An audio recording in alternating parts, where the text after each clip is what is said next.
Hello, everybody, and we're now on edition 183, Stan, of the Frankenstein chat. It's amazing, and I'm really delighted to say that Adrian Lyons has stepped in because the guest for this week was unable to join us. So Adrian's been a guest before, and I've worked with Adrian over many years now. But hello, Adrian. Hi Frank and hi Stan. I hope the audience aren't too disappointed to be having me today after that great build up. I know, and I think the preliminary discussion that we had prior to recording suggests that it might be quite a lively chat. But for those of you watching on the video, there is a beautiful building or a block of buildings behind Adrian there. So just tell us a little bit about where that is. Okay, just let you get the full picture there. So this is my favorite hotel in the world. It's Ebner's Veldhof, which is on Lake Fuschel am See, just outside Salzburg, about 10 miles away from Salzburg in Austria. It's lovely.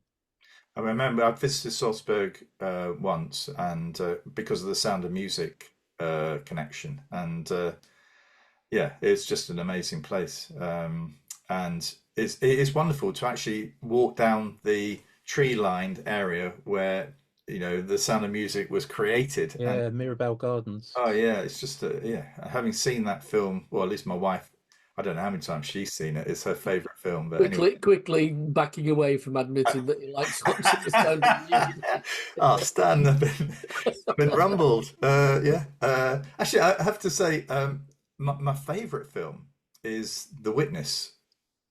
With Harrison Ford, Oh and yeah. that for me, it's like one of those moments where I watched it on TV and I just got into it. But I've watched that a number of times. I think that's a fact. Go on, Stan. What's your favourite film? Hobson's Choice. See, Salford through and through. Adrian, this is on the spur of the moment. Have you got one? Yeah, I mean, I've probably like you watched Sound of Music like your wife, sorry, Frank.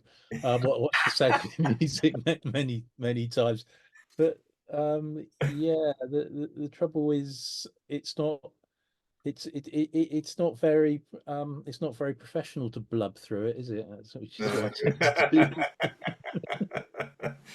Hey, Adrian, there may be, I mean, I know you've been a guest here before, but is it worth just introducing yourself for those who have joined more recently the Frankenstein chat as to who you are and how you know Stan and I? Oh yeah, that's a thought, isn't it? So Adrian Lyons, I was one of Her Majesty's inspectors for just over 16 years with Ofsted. During that time, I held a number of roles in the organisation. I was national lead for economics, business, and enterprise for quite a few years, covering a wide area, not just A-level economics and business, but wider remits like financial capability, work related learning. And for some of that time, I was also the union rep, the FDA union convener, which represents, at the time that I took it on, it was probably representing about 75% of HMI. And by the time I left, it was representing 95% of HMI. I'd love to say that was due to my brilliant skills, but actually, it was all down to the chief inspector. Got to give her credit. Amanda Smallwood. And I have to say, the connection here, those of you who have watched or listened over the last couple of weeks, my brother passed away, but he was the FDA rep for a while in Estin. So I don't know if you met professionally in that capacity, but I seem to recall that you told me that you did actually meet my brother. I think at an event where they were talking about sort of how you might record electronically the evidence gathered on inspections. I think, is that true? Yeah, that's right. Ofsted was supposed to learn when they decided they wanted to bring in electronic evidence gathering. The idea was Estin had already been doing it for some time, and Ofsted were going to learn from Estin, but of course, Ofsted had to do its own thing, which didn't turn out very successfully. Yeah, and the Estin solution, I think, was very cheap and developed in-house Yeah, that's right. with just, I think, a Yeah. couple of colleagues who were given But I some mean, the to interesting develop it. thing about Estin, that the Welsh Inspectorate, is that they do things differently to Ofsted. And because, I mean, the FDA union actually is really useful for the fact that the union has an Ofsted branch, has an Estin branch, has an Education Scotland branch, Education Northern Ireland branch, and staff in the inspectorate would never intermingle. But through the FDA, we did meet up at union events, and during the pandemic, when we were all locked down, we decided it'd be really useful to have regular Zoom meetings. The national reps from the different inspection organisations, and that was very revealing. And Ofsted would hate it if they knew. Oh, I probably do know. It's funny because when I joined as an HMI, one of the first events that I went on was I was sent off to Bielefeld in Germany to undertake a service inspection, and it was led by an HMI from Ofsted, but there were colleagues from the Welsh Inspectorate and from the Scottish Inspectorate and I think from the Northern Ireland Inspectorate as well. And it was really interesting the way that we all came together, with our own sort of methodology. But it sort of took me back to probably the way that HMI used to inspect before Ofsted, where there was a very general, broad discussion about the findings, without a very sort of strict framework, because obviously these colleagues were coming with slightly different focus and a different way of working. Yeah. So anyway, can I, while we're on to Ofsted, before we get into what's caught our eye, quite interested in your views on the Big Listen, Adrian, which is the survey that's been undertaken by Ofsted in terms following the tragic, the coroner's report is probably the way to describe it, regarding Ruth Perry's death. And I'm just interested to know what your feelings are on the Big Listen.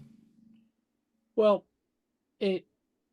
Ofsted is very experienced in consultations, and the Big Listen follows on a long line of Ofsted consultations where they ask the questions to generate the answers that they want.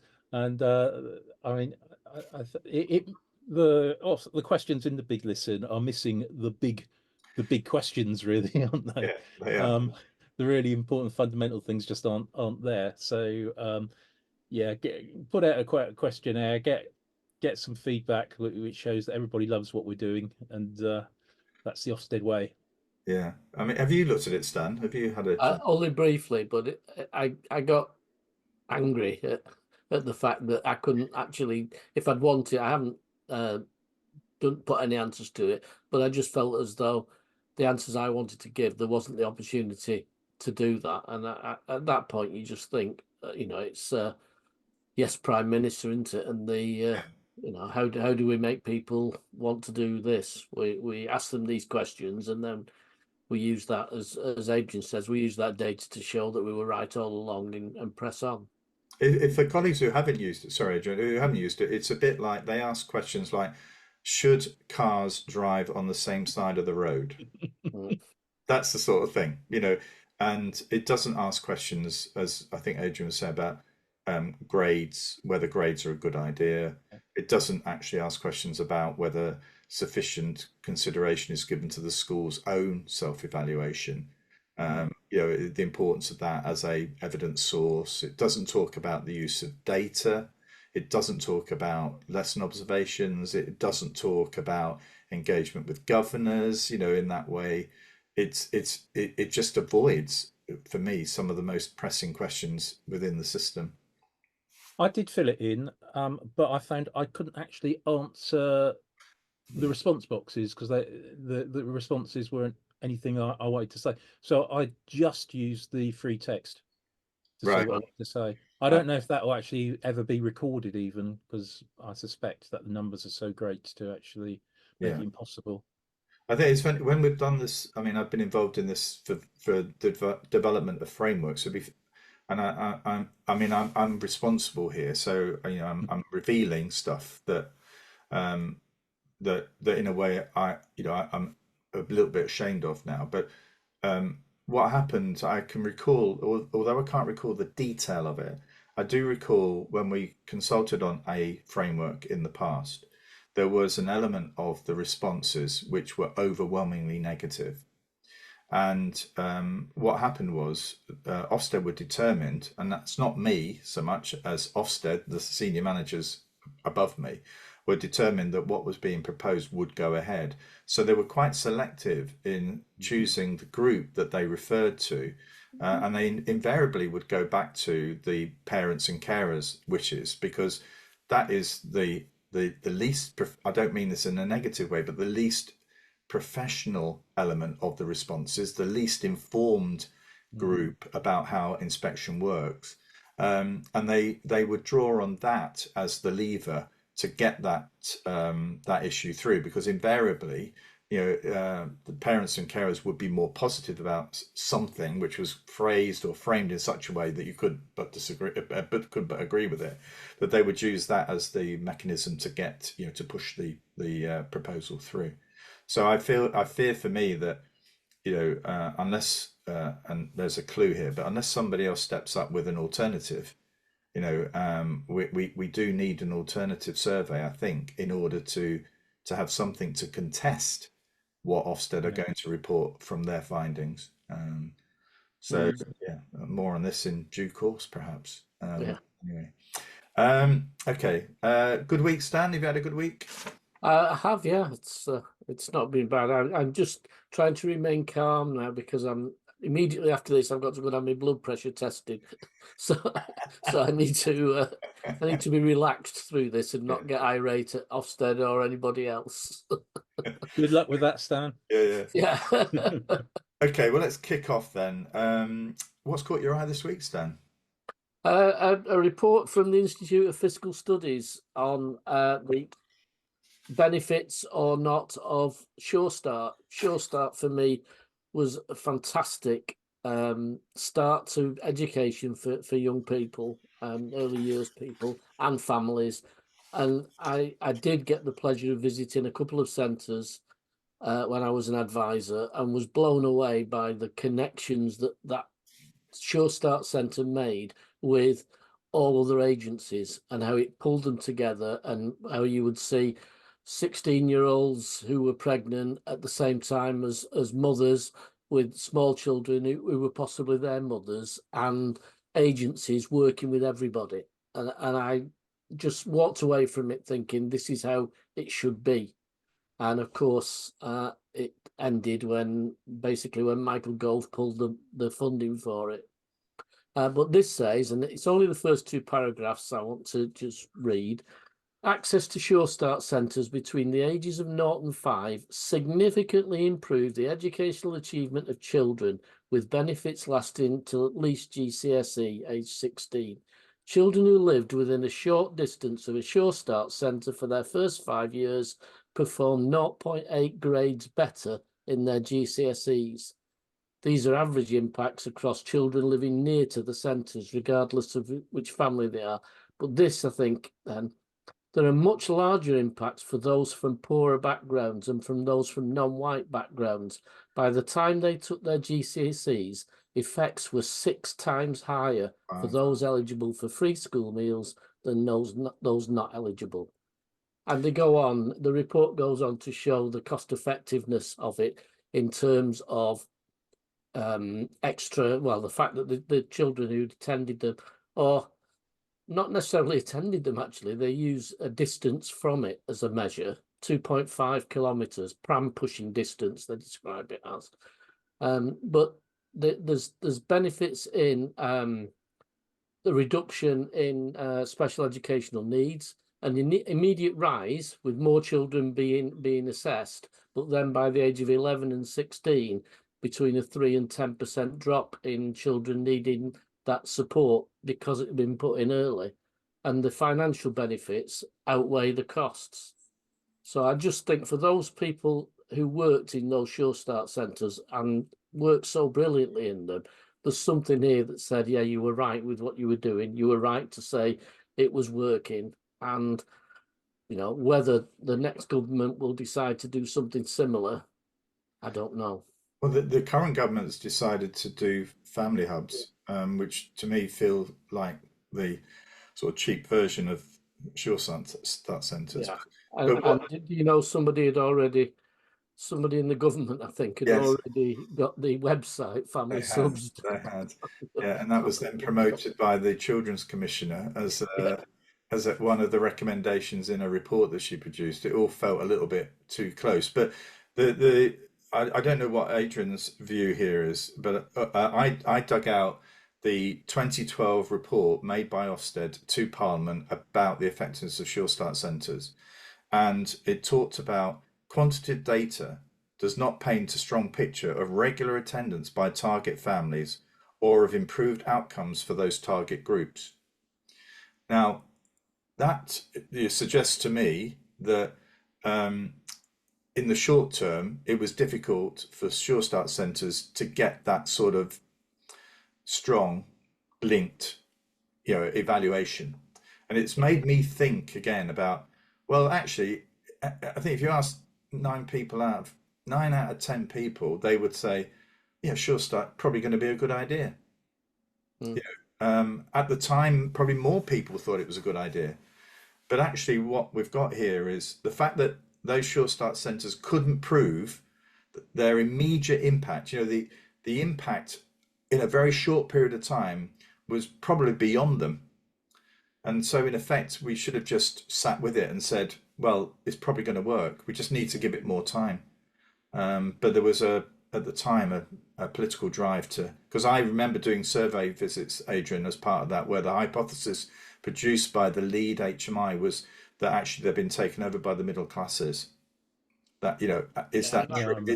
Is that true? And well, actually, that just winds me up completely. I know. My answer to that is, so what? If you've got an organisation that's mixing disadvantaged people with middle class people having the same effect on the children, it'll have more effect on the disadvantaged than it ever will on the middle class. Yeah. And you're closing some gaps there in the community. So that just really winds me up. I knew it would. And the other thing it's a hypothesis. I can understand why perhaps government asked Ofsted to undertake an evaluation. They could openly have said, well, are the targeted groups actually being involved here, or actually is this just cheap childcare support for those that actually can afford it who perhaps don't need it? But I think the point you made is entirely valid, Stan. Fix that. That's what they don't do. Yeah. They don't say, well, fix that. Make a charge for those that aren't eligible for free school meals, and use that money to pump back into the centre. It's just right. Yeah. That's done my blood pressure no good at all. No, but Stan, it's made because I'm currently drafting an article about should we go more on hunches, and hunches based upon a sort of a fairly deep level of understanding about the sector. This thing about the Sure Starts children's centres. The hunch was this is going to work if we give it time. There's no harm in actually evaluating elements of that. But as a sort of targeted policy position, I think that there were actors out there who were trying to find ways to actually stop it. Yeah. And I think Ofsted have played into that. I mean, their report to Parliament is not glowing.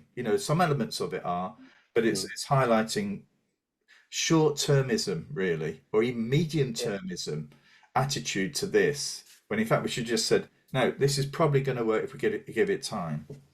My argument at the time was the expansion of it should have been somewhere for older teenagers, families with older teenagers to attend, who probably wouldn't want to be attending what was effectively a nursery base, and to base something then for families with older children. But of course, that would cost money. It says it costs 2.5 billion in today's. It's nothing, is it? Today's money. We can throw more than that at PPE, can't we? Yeah, I know. Well, it's a very strange argument. It had most impact for middle class parents, because actually, isn't that true of the entire school system? So. Yeah, agreed. Adrian, what's caught your eye this week? Well, it's it's something that's kind of routine, really, in that Ofsted issued a subject report this week about RE. So not exactly huge headline news, although it has actually been covered in the press, because there's the headline that Ofsted saying schools should do RE better, and I think that's just a statement of fact. Yeah. Um, Do you think also because of the Michaela judgment, that it's sort of had a little bit more? It probably landed yeah, for guess for so. publicity purposes at a good time, because it's sort of on people's mind about the place of religion or In faith schools, stuff yeah, within yeah. schools. Yeah, I mean that Michaela judgment was another one that I thought I might bring to the table today. But the reason I wanted to just mention the RE report is because I think, there's nothing to disagree with in the RE report, really. It says the obvious in some ways, that RE is not taught well in some schools. Pupils don't have a good broad knowledge of RE, and you can see this actually, if you watch a high level quiz program like University Challenge, for example. Whenever there's questions about religion, there's blank looks, and these people who have benefited the most from the knowledge-rich curriculum that is central to the system these days, they don't have any knowledge about religion, and they're quite proud of it. But actually, that leaves a gaping hole in our cultural tradition, because so much of our culture is actually based on particularly the Christian religion. But perhaps more importantly, it does not equip people to live well in modern Britain. But that's actually not the issue for me. The issue for me is, what's the evidence base for this? And I know it's what it says in the report in Annex A about 50 school visits, etc. But I was just thinking about how Ofsted inspects subjects. So just very briefly, when Ofsted was set up, the approach to inspection was big team of inspectors in school for a week, inspecting every subject in detail, in depth. And I was one of those jobbing inspectors back in those days, and before I became an HMI, recruited for subject expertise. That's what we were brought in for, and that's what we did. We spent all our time looking at the subject, and maybe on the last day we would look at an aspect like leadership and management or something. So that was done away with in 2005. The grand switch from section 10 to section 5, which actually sounds like inspection was halved, but it was more than that. It was down to 2 or 3 Two or inspectors three in school, inspectors, 2 days. yeah. But subjects weren't to be looked at. It was those things that we used to just look at as a sort of afterthought on inspection, the aspects, leadership management, personal development of pupils, etc. That was what the inspection was all about. And then Just to help though, Adrian, at that point though, I think that there was also the subject and survey work, it's exactly what I was coming was to. it? Which is really, oh, sorry, I Yeah. take the script away from you. No, it's okay. So Ofsted set up alongside that not looking on routine inspections at subjects, a specialist unit, the Curriculum Dissemination Division, to, as you say, Frank, look at subjects in depth. But that was done with subject specialists going into schools for a 2-day inspection, essentially, grading in exactly the same way as the inspection, as a general inspection, and then on the basis of 100 of those visits, coming up with a really well-informed state of the nation report on the subjects. That was allowed to drop as Ofsted resources focused more on general inspections. And then a chief inspector, Amanda Spielman, comes along and decides that, we're not looking at subjects, and comes up with this new framework based entirely on subjects, but subject deep dives. But the big difference between what they do now in terms of subject deep dives and what happened in the past is the subject specialist thing, that these deep dives are carried out by generalists. And when I'm going in supporting schools now, and head teachers start to talk to me about, well, if Ofsted come along, what subjects should I choose them to do a deep dive in? I have to say, well, actually, it's not your choice. It's the lead inspector's choice, number one. Number two, you might get a say in it. But if you get a say in it, hang on a minute, that means that the subject you've chosen to be looked at will not be looked at by anybody who knows what they're talking about, because the team's predetermined. And actually, the reality of how it works is that the lead inspector chooses some subjects to look at and says, okay, Inspector A, look at that one, Inspector B looks. There's absolutely no link.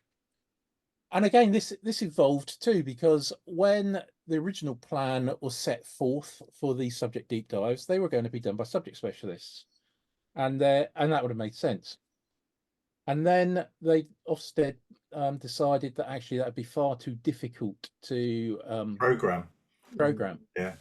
So the Director of Education at the time came up with this idea of having communities of subjects. So you would a humanities subject would be looked at by a humanities person, and a science stroke math subject would be looked at by a science stroke. Okay, that could work. That was too difficult to program too. So we'll keep the idea of the subject deep dives, but we'll have anybody who knows, who might be absolutely terrified of maths going and inspecting it. That's where we're at.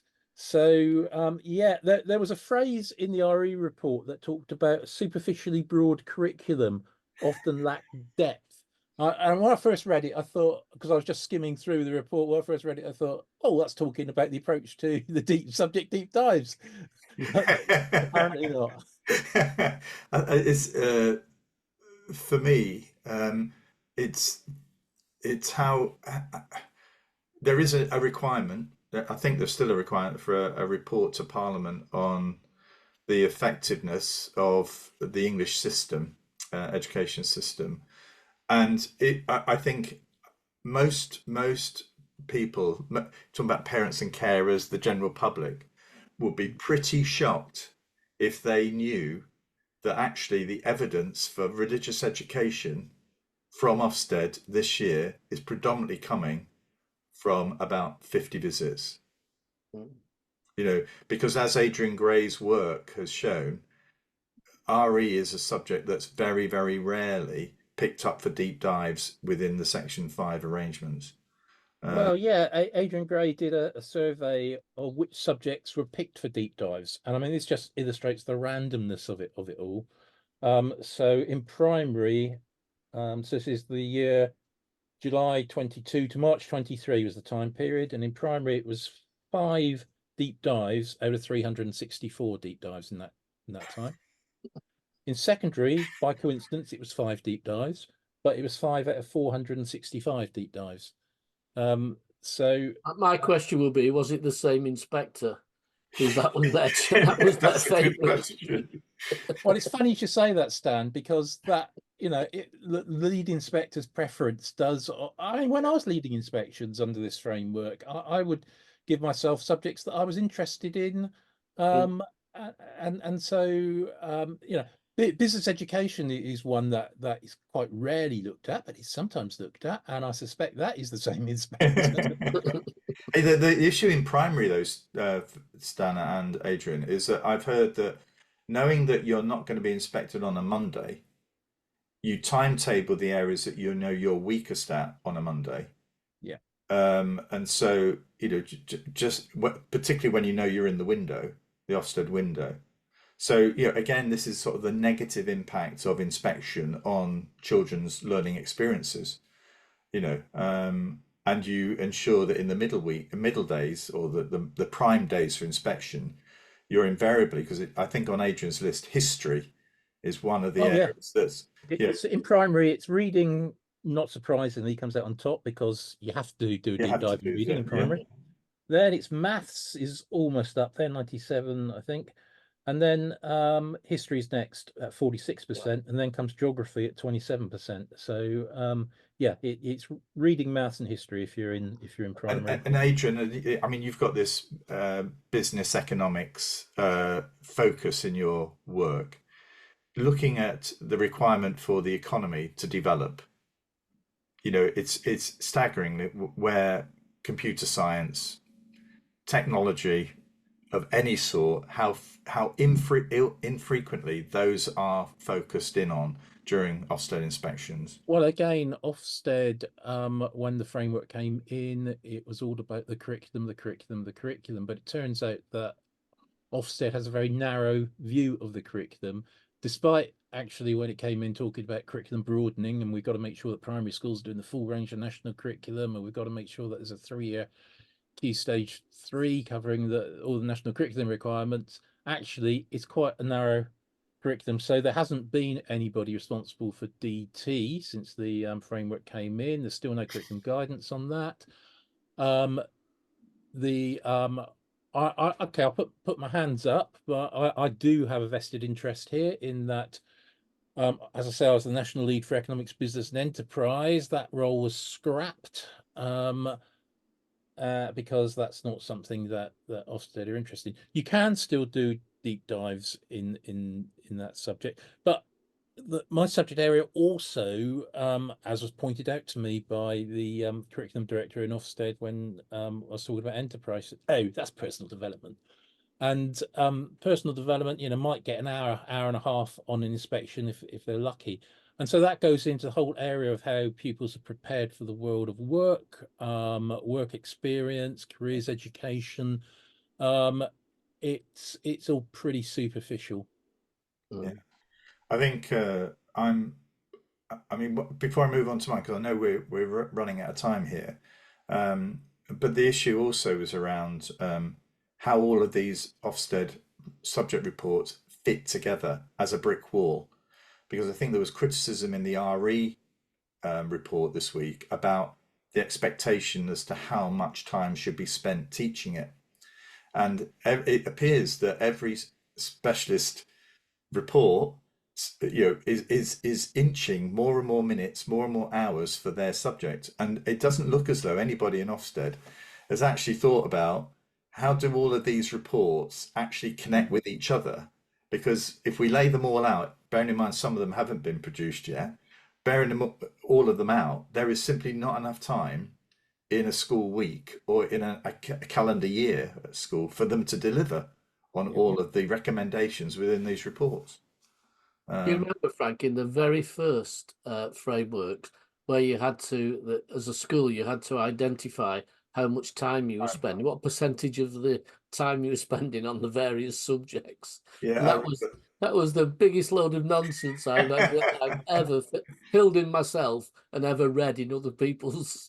But it breaks up, though, the idea that you can deliver a lot of this either with the depth in these subjects, the way that they're expected to, or that actually, heaven forbid, we might actually start thinking about areas of learning, and consider how we deliver, history or geography or whatever, through a humanities theme, which I know is what's happened in Wales. But, it really does start to erode for me. And the idea that all of this fits together and actually doesn't find a place for new areas. For me, the green economy, that's a massive development opportunity for the country. I'm not seeing the curriculum profiles changing, the geography curriculum changing to adapt to these growing opportunities. I'm not seeing, probably there is a place for environmental studies and there may well be a GCSE in environmental studies, but very few schools, if there is, study it. But there needs to be much more focus on these areas if we're going to, to find an economy that's actually fit for purpose going forward. I would like to see it change to take into account how children learn. That curriculum that was based on how children learn, how their brains work. Careful there, Stan, because Ofsted would argue that the current framework's all about how children learn through cognitive science. No, I think it's about how we teach as opposed to how children learn. Well, that's for next week. What's caught my eye, I just pick up on, I had a chat with Nick Brooke yesterday, who's the CEO of Speakers for Schools. And Nick used to be a fairly senior officer in Ofsted during my time. But he was prior to that, he was heavily involved in the NAHT union. And Nick, Speakers for Schools, is about work experience. And it was just something he said that he's doing some work with Ernst Young about what hybrid work experience looks like. And he just mentioned we're starting to look at what AI can do in terms of a work experience for young people. So obviously it's at the moment, a number of schools still do the face-to-face stuff. A number of schools during the pandemic flipped it to being a more sort of virtual experience. But that's, for some young people, my view, and I think Nick's was the same, is that, that for some young people, they do need to actually shake hands with a colleague, know how to do that. All the sort of practical things about how you get to work and how you manage yourself and how you dress and all that's a really important element of it. But he was saying that Ernst Young are very interested in, that new component where you can actually provide a bit more of a realistic face-to-face experience through AI. It's not quite face-to-face, but you know what I mean? It can do more in terms of giving a real life experience for kids without actually having to visit the workplace, So I was just fascinated with, that development. Never thought about it in that way. So, yeah. What are we talking 3D there? Are we talking virtual reality? Yeah, we are.